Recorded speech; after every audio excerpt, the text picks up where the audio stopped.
फसली रे गुजरी तोरे चलते लागता कि घर मोर उजरी। जोन रे कहाँ जाई रे? हमर घर उजाड़े के मन भी ओए पागल भइल बा जवान देखे सुहरे तोरा के कहेला कि होवे बड़े फुहरे। करत रहली वीडियो कॉल फोन हम ही लेके कटनी मोर सैया के फंसा के मती मरना खतर खटानी। तो सैया के घरे पर चटेला रोज चटनी।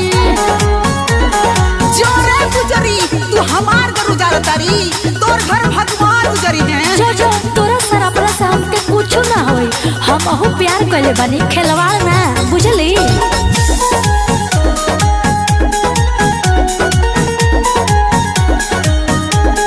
एक लगे खटिया तू लगे खरा बाबाली मानत नहीं खे पाती हमर